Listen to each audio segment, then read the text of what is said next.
Hey guys, what is up everybody and welcome to a new video. In this video I want to discuss, let's say, one question and maybe try to answer it in some fashion about which market is the best for Amazon. Is it US or is it Europe?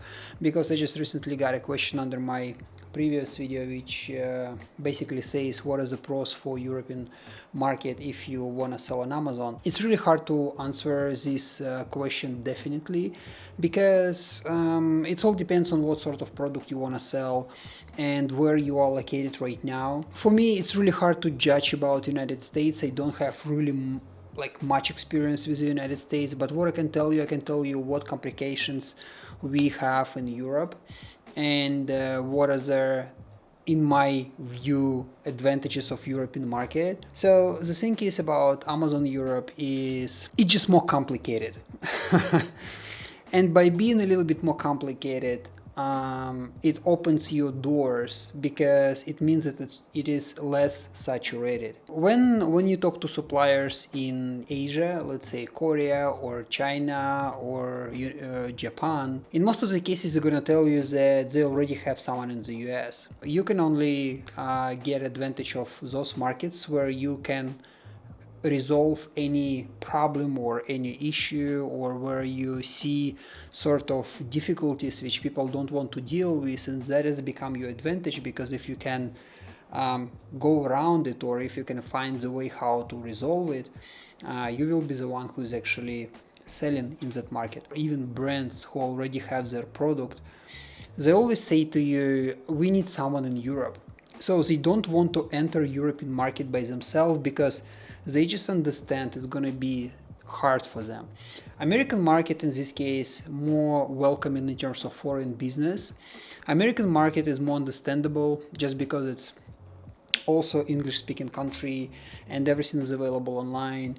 But say for Europe it become a little bit more difficult, because in Europe you have more than 30 countries, right? And they all speak their own language.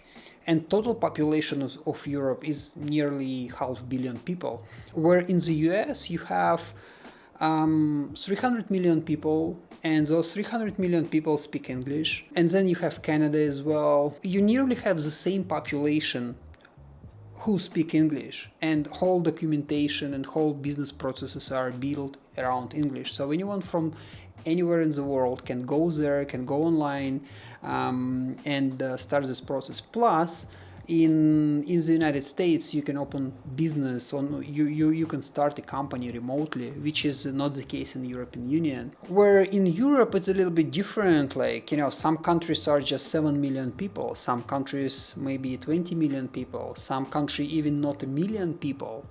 And how you want to deal with it? So you basically invest the same effort, you invest maybe even more finance into bringing your product there. For many businesses, it's just the question, is it worth it? And that's where those businesses started to look for someone in Europe, because they just need someone who's going to take their product and distribute in Europe. And for me, it's kind of like highlighting the problem which is existing in Europe is complication, right? So many nations, so many languages, so many regulations, different way of taxation, and also European Union itself as an environment, they try to protect local production. They want that products which are being produced within the European Union region, they have first priority to be sold and distributed among European Union countries.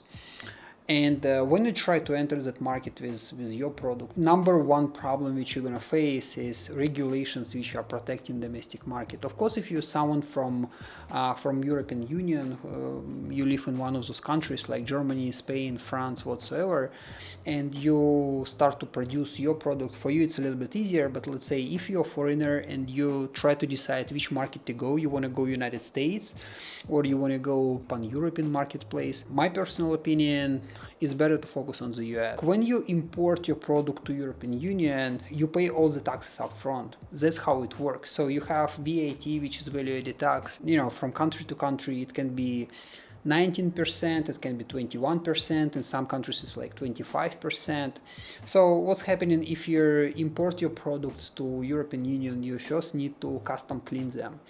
And when you custom clean them, you pay customs and you pay extra 20-ish% of VAT, depends on the country. I mean, your product should be approved. Whatever related to human body or to health, it's super complicated to approve within the European Union. So you spend more to bring the product into the country, you spend more to adjust the product to the market. You have to put all languages which are key languages in Europe. It's like around 7-8 languages. If you want to bring product from abroad, I would say that all of those small details you have to keep in mind. So usually people also ask which market is the best to start with. And my personal approach or my personal experience would be that it's better to start with United Kingdom and the United States, because they're more or less similar in the way how people consume the products and the way how people buy. To sum up, I would say that the only advantage of European marketplace comparing to the US, it is so complicated and not many brands actually entering the market. Not many companies want to do that work themselves.